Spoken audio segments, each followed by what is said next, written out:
வணக்கம். சமூகத்தின் இன்றைய பிரதான செய்திகளுக்காக உங்களோடு இணைந்து கொள்ளும் நான் இராசரத்தினம் பௌரசன். விரிவான செய்திகளுக்குள் செல்லும் முன்னர் முதலில் தலைப்புச் செய்திகள். நாட்டில் மீண்டும் நெருக்கடி ஏற்படும் என்ற கனவை மறந்து விடுங்கள். வாகன இறக்குமதி ஒருபோதும் நிறுத்தப்படாது. அடுத்தடுத்து அனுரவின் மகிழ்ச்சி செய்தி. அரசியல் கைதிகள் விடுவிப்பு தொடர்பில் வாக்குறுதிகளை வழங்க முடியாது. கைவிரித்த அனுர அரசாங்கம். இலங்கையில் உள்ள சீன நாட்டவர்கள் சட்டங்களை கடைபிடிக்குமாறு அறிவுறுத்தல். பாடசாலைக்கு அருகில் துப்பாக்கி ரவைகள் மீட்பு. கிளிநொச்சியில் சம்பவம். 49 வகையான அழகு சாதன பொருட்களில் கன உலோகங்கள். இலங்கையர்களுக்கு எச்சரிக்கை. கம்பஹாவில் 10 மணி நேரம் நீர்வட்டு. நார்லாவிய ரீதியில் விசேட சுற்றி வளைப்பு. 5307 பேர் கைது. உள்ளக விசாரணையை திணிக்கும் அரச தலைவரை கண்டித்து பாரிய கண்டன பேரணி. உறவுகள் அறிவிப்பு. வவுனியாவில் யானை தாக்கி குடும்பஸ்தர் பலி. பிரதான அனுசரணை வழங்குவோர் விடி கேஷ் அண்ட் கேரி மற்றும் விடி சூப்பர் ஸ்டோரின் ஓன் பிராண்டான கல்யாணி அன்னபூரணி பிராண்டின் சகலவிதமான பொருட்கள் மற்றும் இலங்கை இந்திய காய்கறிகள், பல வகைகள், சிறு தானியங்கள், எண்ணெய் வகைகள், பூஜை பொருட்கள், அன்றாட வாழ்விற்கு தேவையான அனைத்து விதமான பொருட்களையும் ஒரே இடத்தில் பெற்றுக்கொள்ள இன்றைய நாடுங்கள். விடி கேஷ் அண்ட் கேரி மற்றும் விடி super store, Paris La Chapelle. Tamil புலம்பெயர்ந்தோரை திருப்திப்படுத்தவே அரசாங்கம் முன்னாள் கடற்படை தளபதி நிஷாந்த உலுகேதென்னவை கைது செய்துள்ளதாக கூறும் கருத்து முற்றிலும் தவறானது என ஜனாதிபதி அனுரகுமார திசாநாயக்க தெரிவித்துள்ளார். இன்று நாடாளுமன்றில் கருத்து தெரிவிக்கும் போதே அவர் இவ்வாறு தெரிவித்துள்ளார். நீதிமன்ற தீர்ப்பின் மூலமே அவர் கைது செய்யப்பட்டுள்ளார். விசாரணைகளுக்கு அமைய அவருக்கான தண்டனை வழங்கப்பட்டுள்ளது. அவரை கைது செய்து தமிழீழ விடுதலை புலிகள் அமைப்பை திருப்திப்படுத்த அரசாங்கம் செயல்படுவதாக கூறுகின்றார்கள். நாங்கள் திருப்திப்படுத்துவது நமது நாட்டில் உள்ள தமிழ், சிங்கள, முஸ்லிம் மக்களையே. அதுவே எங்களது கடமை என்றார். இங்கு தொடர்ந்து முறையாற்றிய ஜனாதிபதி பொருளாதாரம் பாதிக்கப்படும், மீண்டும் நெருக்கடி ஏற்படும் என்ற கனவை மறந்துவிடுங்கள். இடைக்கால ஜனாதிபதி என்பதொன்று ஏற்படாது. மாற்று வழியில் அரசியல் செய்யுங்கள் என்பதை எதிர்க்கட்சிகளுக்கு குறிப்பிட்டுக் கொள்கிறேன். சர்வதேச நாணய நிதியத்தின் வரைவுக்கு அமைய பொருளாதார மீட்சிக்கான நடவடிக்கைகள் செயல்படுத்தப்படும். அத்துடன் அமெரிக்க பரஸ்பர தீர்வை வரி விவகாரத்தில் எவ்வித இறுதி ஒப்பந்தங்களும் இதுவரையில் கச்சாத்திடப்படவில்லை என்பதுடன் இது தொடர்பில் விரிவான பேச்சுவார்த்தையில் ஈடுபட்டுள்ளோம். இது குறித்த பேச்சுவார்த்தைகளுக்கு ஒரு திறமையான குழு நியமிக்கப்பட்டுள்ளதாக ஜனாதிபதி தெரிவித்தார். மேலும் பயங்கரவாத தடை சட்டம் உறுதியாக நீக்கப்படும் எனவும் தெரிவித்துள்ளார். நாட்டில் மனித உரிமைகள் மற்றும் ஜனநாயகத்தை பாதுகாப்பதில் அரசாங்கம் உறுதியாக உள்ளது. அது குறித்து வேறு தரப்புகள் நமக்கு விளக்கமளிக்க வேண்டியதில்லை. அவ்வாறு விளக்கமளித்தால் அதனை ஏற்றுக்கொள்கிறோம். அதேபோன்று ஆன்லைன் பாதுகாப்பு சட்டத்திலும் திருத்தம் மேற்கொள்ளப்படும். வாகன இறக்குமதி நிறுத்தப்படும் என கூறும் செய்தி முற்றிலும் பிழையானது என்று ஜனாதிபதி அனுரகுமார திசாநாயக்க தெரிவித்துள்ளார். நாடாளுமன்றில் வாகன இறக்குமதிக்கு எதிராக தெரிவிக்கப்படும் கருத்துக்கள் முற்றிலும் தவறானவை. மக்களை குழப்பும் கருத்துக்களே அவை. இவற்றை கண்டு மக்கள் அச்சம் கொள்ள தேவையில்லை. இன்றே சென்று வாகனங்களை மக்கள் கொள்வனவு செய்யுங்கள் என குறிப்பிட்டுள்ளார். பயங்கரவாத தடை சட்டத்தில் தடுத்து வைக்கப்பட்டுள்ள அரசியல் கைதிகள் அனைவரும் அவர்களின் தண்டனை காலம் நிறைவடைந்ததும் விடுதலை செய்யப்படுவார்கள் என நீதியமைச்சர் ஹர்ஷன நாணயக்கார தெரிவித்தார். கடந்த 14 வருடங்களிலிருந்து 30 வருடங்கள் வரை நீண்ட காலமாக சிறையில் தடுத்து வைக்கப்பட்டுள்ள தமிழ் கைதிகளை பொது மன்னிப்பில் விடுதலை செய்வீர்களா என்று ஸ்ரீதரன் எம்பி நாடாளுமன்றில் இன்று கேள்வி எழுப்பியுள்ளார். ஸ்ரீதரன் எம்பியின் கேள்விக்கு பதிலளித்த அமைச்சர், பொது மன்னிப்பு வழங்குவது ஜனாதிபதிக்கும் நீதி அமைச்சிற்கும் மட்டுமே அதிகாரம் உள்ளது. அதை நாம் பரிசீலித்து வருகிறோம். எனினும் என்னால் எந்த வாக்குறுதியும் வழங்க முடியாது. விடுதலை புலிகளுடன் செயல்பட்டார்கள் என்ற குற்றச்சாட்டின் அடிப்படையில் கைது செய்து தடுத்து வைக்கப்பட்டுள்ளவர்கள் 4 பேர். விடுதலை புலிகள் அமைப்பை சேர்ந்தவர்கள் 8 பேர். ஆயுள் கைதிகளாக தடுத்து வைக்கப்பட்டுள்ளவர்கள் 3 பேர். ஆயுள் தண்டனை விதிக்கப்பட்டு மேன்முறையீடு செய்தவர் ஒருவர் மற்றும் மரண தண்டனை விதிக்கப்பட்டவர்கள் 2 பேர் என்ற வகையில் மொத்தமாக 18 பேர் அரசியல் கைதிகளாக தடுத்து வைக்கப்பட்டுள்ளனர். மேலும் பயங்கரவாத தடை சட்டத்தில் தடுத்து வைக்கப்பட்டுள்ள அரசியல் கைதிகள் அனைவரும் அவர்களின் தண்டனை காலம் நிறைவடைந்ததும் விடுதலை செய்யப்படுவார்கள் எனவும் தெரிவித்துள்ளார். இலங்கையில் உள்ள தமது நாட்டவர்கள் உள்ளூர் சட்டங்களை கட்டாயம் கடைபிடிக்குமாறு சீன தூதரகம் அறிவுறுத்தியுள்ளது. உள்ளூர் சட்டங்கள் மற்றும் விதிமுறைகளை மீறியதாக சந்தேகிக்கப்படும் சீன நாட்டவர்கள் இலங்கையில் அதிகாரிகளால் தடுத்து வைக்கப்பட்டும் அல்லது விசாரணைகளுக்கு உட்படுத்தப்படும் சம்பவங்கள் அண்மை காலங்களில் அதிகரித்துள்ளன. இந்த நிலையிலேயே சீன தூதரகம் இந்த அறிவுறுத்தலை விடுத்துள்ளது. இதன்படி சீன நாட்டவர்களின் பிம்பத்தை பாதிக்காமல் இருப்பதற்கு சீன சுற்றுலா பயணிகள் உள்ளூர் சட்டங்கள் மற்றும் விதிமுறைகளை கண்டிப்பாக பின்பற்ற வேண்டும் என்றும் சீன தூதரகம் அறிவுறுத்தியுள்ளது. கிளிநொச்சி புதுமுறிப்பு விக்னேஸ்வரா வித்தியாலயத்திற்கு அருகாமையில் இன்றைய தினம் காலை கிளிநொச்சி போலீசாரால் அதிகளவான துப்பாக்கி ரவைகள் மீட்கப்பட்டுள்ளது. கிளிநொச்சி புதுமுறிப்பு விக்னேஸ்வரா வித்தியாலயத்திற்கு அருகாமையில் இன்றைய தினம் காலை அதிகளவான துப்பாக்கி ரவைகள் சிதறி காணப்பட்டுள்ளன. இதனை அவதானித்த பாடசாலை சமூகம் உடனடியாக கிளிநொச்சி போலீசார் மற்றும் இராணுவத்தினருக்கு தகவல் வழங்கியதை தொடர்ந்து அங்கு சென்றிருந்த போலீசார் இராணுவம் சிதறி கிடந்த ரவைகளை மீட்டு சென்றுள்ளனர். சம்பவம் தொடர்பாக மேலதிக விசாரணைகளை கிளிநொச்சி போலீசார் மேற்கொண்டு வருகின்றனர். இலங்கை சந்தையில் விற்பனை செய்யப்படும் அழகு சாதன பொருட்கள் தொடர்பில் பொதுமக்களுக்கு நுகர்வோர் விவகார அதிகார சபை எச்சரிக்கை விடுத்துள்ளது. 49 வகையான அழகு சாதன பொருட்கள் பயன்படுத்த பொருத்தமற்ற அளவில் கன உலோகங்கள் இருப்பதாக நுகர்வோர் விவகார அதிகார சபை தெரிவித்துள்ளது. குறிப்பாக சரும வெண்மையாக்கல் பொருட்களில் இந்த பிரச்சினை அதிகம் என பணிப்பாளர் சமந்தா கருணாரத்ன குறிப்பிட்டுள்ளார். பொருத்தமற்ற அழகு சாதன பொருட்கள் ஆன்லைனில் விற்பனை செய்யப்படுவதை தடுக்க நடவடிக்கை எடுக்கப்பட்டுள்ளதாக அவர் மேலும் சுட்டிக்காட்டியுள்ளார். பராமரிப்பு பணிகள் காரணமாக கம்பஹா மாவட்டத்தில் உள்ள சில பகுதிகளில் 10 மணி நேரம் நீர்வெட்டு அமல்படுத்தப்படும் என தேசிய நீர் வழங்கல் மற்றும் வடிகாலமைப்பு சபை அறிவித்துள்ளது.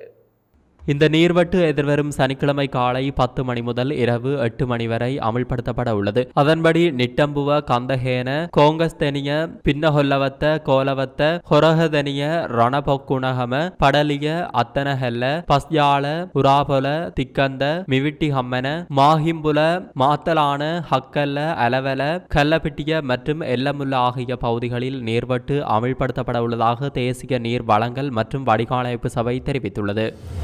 நாடளாவிய ரீதியில் நேற்று மேற்கொள்ளப்பட்ட விசேட சுற்றிவளைப்பு நடவடிக்கையின் போது 5307 பேர் கைது செய்யப்பட்டுள்ளதாக போலீஸ் ஊடக பிரிவு தெரிவித்துள்ளது.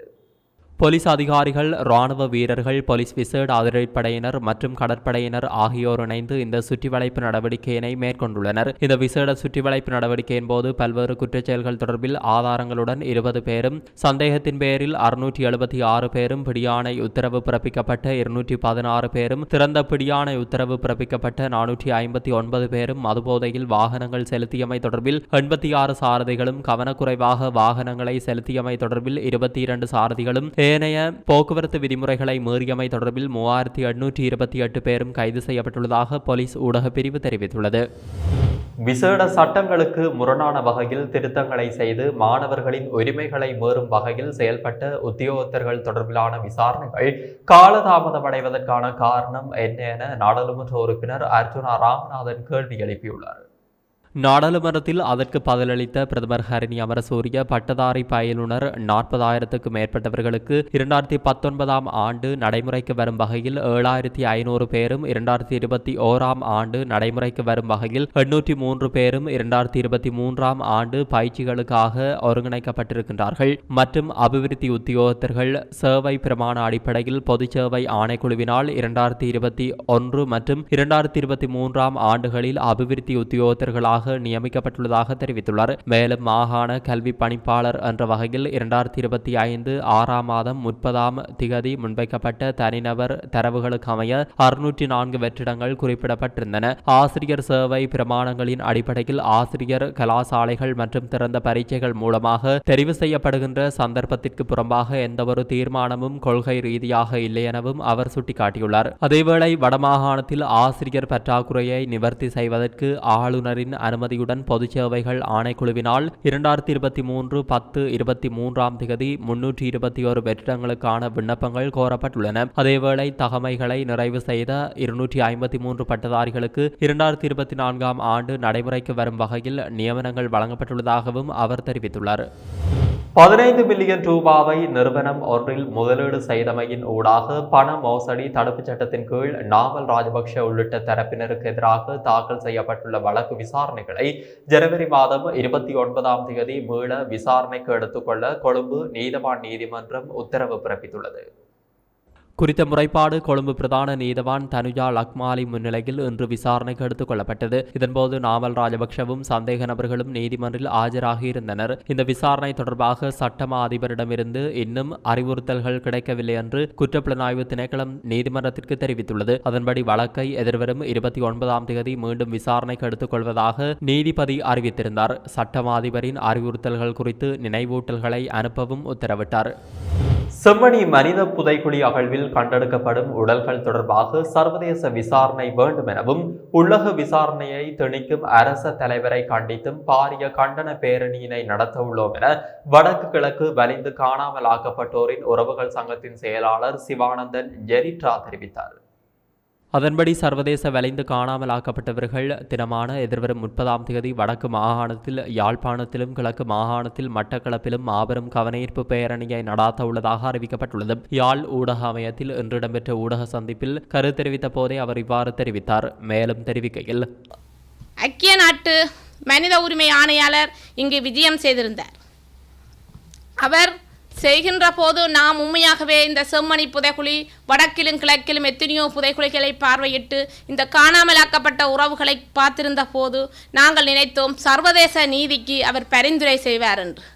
ஆனால் அவரும் ஒரு ஒப்பந்த அடிப்படையிலேயோ அவரும் உள்ளக பொறிமுறைக்குள் சென்று பார்க்கவதற்கான ஒரு கட்டங்களைத்தான் அவர்களும் கூறிக்கொண்டிருக்கின்றார். எனவே நாம் அன்றைய தினம் இந்த உள்ளக பொறிமுறைக்குள் கொண்டு செல்லாமல் எமது நீதியானது சர்வதேச பொறிமுறையூடாக எமக்கு நீதி வழங்க வேண்டும் என்பதை நாம் தொடர்ச்சியாக அழுத்த திருத்தமாக சொல்லி வருகின்றோம். அதே போன்று எதிர்வருகின்ற ஆகஸ்ட் 30ஆம் தேதியும் நாம் அந்த நீதி பொறுமையை வலியுறுத்துவதற்காகவே நாம் அன்றைய தினம் போராட்டத்தை ஒழுங்குபடுத்தி இருக்கின்றோம். வவுனியாவில் யானையின் தாக்குதலுக்கு இலக்காகி நேற்றிரவு ஒருவர் உயிரிழந்துள்ளார். நேற்றைய தினம் இரவு பெரிய தம்பனை பகுதியில் மோட்டார் சைக்கிளில் பயணித்துக் கொண்டிருந்த ஒருவரை வீதியில் நின்ற காட்டு யானை தாக்கியுள்ளது. இதனால் படுகாயமடைந்தவர் சம்பவ இடத்திலேயே உயிரிழந்துள்ளார். சம்பவத்தில் நட்டாங்கண்டல் பிரதேசத்தை சேர்ந்த உதயராசா என்ற 2 பிள்ளைகளின் தந்தையே இவ்வாறு பரிதாபமாக மரணமடைந்துள்ளார். அவரது சடலம் பெரிய பண்டிவிரிச்சான் வைத்தியசாலையில் வைக்கப்பட்டுள்ளது. சம்பவம் தொடர்பான மேலதிக விசாரணையை பறையநாளங்குளம் போலீசார் முன்னெடுத்துள்ளனர். மத்திய மலைநாட்டில் நுவர்லியா மாவட்டத்தில் கடந்த சில நாட்களாக பெய்து வந்த கனமழை காரணமாக நீர்த்தேக்கங்களின் நீர்மட்டம் வெகுவாக உயர்ந்து வருவதாக தெரிவிக்கப்படுகிறது. குறிப்பாக லக்சபான, பொல்பிட்டிய, நவலக்சபான, கலுகல, காசல்ட்ரி, மௌசாகல, மேல் கொத்மலை ஆகிய நீர்த்தேக்கங்களின் நீர்மட்டம் அதன் கொள்ளளவை எட்டிய வண்ணம் உள்ளது. மௌசாக்கலை நீர்த்தேக்கத்தின் நீர்மட்டம் அதன் கொள்ளளவை விட இன்னும் 5 அடி மட்டுமே நிரம்ப வேண்டியுள்ளது. அதேபோல் காசல்ட்ரி நீர்த்தேக்கத்தின் நீர்மட்டம் அதன் கொள்ளளவை விட இன்னும் 3 அடி நீர் நிரம்ப வேண்டியுள்ளது. ஏனைய நீர்த்தேக்கங்களின் நீர்மட்டம் அதன் கொள்ளளவை எட்டிய வண்ணம் உள்ளது. மௌசாக்கலை மற்றும் காசல்ட்ரி நீர்த்தேக்கத்தின் நீர் அதன் கொள்ளளவை எட்டும் பட்சத்தில் இந்த 2 நீர்த்தேக்கங்களின் வான்கதவுகள் தானாகவே திறந்து நீர் வெளியேறும். தற்போது இப்பகுதியில் உள்ள அனைத்து ஆறுகள், நீர்வீழ்ச்சிகள், ஓடைகளில் நீர்வரத்து அதிகரித்துள்ளது. இதனால் சகல நீர் மின் நிலையங்களும் நீர்மின் உற்பத்தியை அதிகரித்துள்ளமை குறிப்பிடத்தக்கது. இத்துடன் சமூகத்தின் இன்றைய பிரதான செய்திகள் நிறைவடைகின்றன. தொடர்ந்தும் சமூகத்துடன் இணைந்திருங்கள். நன்றி, வணக்கம். இது போன்ற செய்திகளை தெரிந்து கொள்ள சமூகம் நியூஸ் சேனலை சப்ஸ்கிரைப் செய்து அருகில் உள்ள பெல் பட்டனை கிளிக் செய்யுங்கள். மேலும் இது போன்ற செய்திகளை உடனுக்குடன் தெரிந்து கொள்ள சமூகமீடியா.com என்ற இணையதளத்தின் வாயிலாகவும் எங்களுடன் இணைந்திருங்கள்.